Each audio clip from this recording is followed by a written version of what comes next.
നശിച്ചാലും ചന്ദ്രനിൽ ജീവൻ ബാക്കിയുണ്ടാകും. പദ്ധതിയുമായി ശാസ്ത്രലോകം. ഭൂമിയിലെ ഒരു കൂട്ട വംശനാശ സാധ്യത കണക്കിലെടുത്ത് ഭീഷണി നേരിടാനിടയുള്ള ജീവിവർഗങ്ങളുടെയെല്ലാം DNA ചന്ദ്രനിൽ സൂക്ഷിക്കാനുള്ള പദ്ധതിയിലാണ് ശാസ്ത്രലോകം. ചന്ദ്രനിൽ ഒരു ബയോ റിപ്പോസിറ്ററി സ്ഥാപിക്കുകയാണ് ലക്ഷ്യം. വിവിധ ജൈവ പദാർത്ഥങ്ങൾ ഇവിടെ ശീതീകരിച്ച് സൂക്ഷിക്കും. പലതരം മൃഗങ്ങളുടെ ജീവനുള്ള കോശ സാമ്പിളുകളും അക്കൂട്ടത്തിലുണ്ടാകും. ഈ ജീവികൾക്ക് വംശനാശം നേരിട്ടാൽ ഒരു കരുതൽ ശേഖരമായി ഈ സംവിധാനം ഉപയോഗിക്കാം. സ്ഥിരമായി വെളിച്ചവും താപനിലയും കുറവുള്ള ചന്ദ്രന്റെ ഉത്തരദക്ഷിണ ധ്രുവ മേഖലകളാണ് ഇതിനായി പരിഗണിക്കുന്നത്. ഭൂമിയിലും ഇത്തരത്തിലുള്ള ബയോ റിപ്പോസിറ്ററി പ്രവർത്തിക്കുന്നുണ്ട്.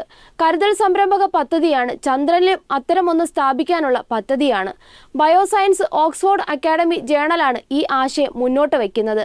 നാസയുടെ ആർടെമിസും ചൈനയുടെയും ഇന്ത്യയുടെയും റഷ്യയുടെയുമെല്ലാം ഭാവി ചാന്ദ്ര ദൗത്യങ്ങളും ചന്ദ്രന്റെ ദക്ഷിണ ധ്രുവങ്ങളും ലക്ഷ്യമിട്ടുള്ളതാണ്. ഇവിടെയുള്ള തണുത്തുറഞ്ഞ ജലത്തിന്റെ സാന്നിധ്യം കണ്ടെത്തുകയും അവിടെ സ്ഥിരമായ മനുഷ്യവാസം ഒരുക്കുകയുമാണ് ഭാവി ചാന്ദ്ര ദൗത്യങ്ങളുടെ ലക്ഷ്യങ്ങൾ. ഈ സാമ്പിളുകളെ റേഡിയേഷനിൽ നിന്ന് സംരക്ഷിക്കുക, സുരക്ഷിതമായി ചന്ദ്രനിൽ എത്തിക്കുക എന്നിവ പ്രധാന വെല്ലുവിളികളാണ്.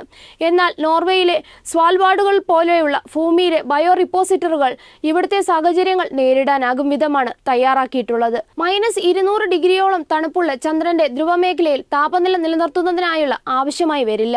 അതുകൊണ്ട് തന്നെയാണ് ബയോ റിപ്പോസിറ്ററുകൾ സ്ഥാപിക്കുന്നതിന് അനുയോജ്യമായ ഇടമായി ചന്ദ്രനെ കാണുന്നത്.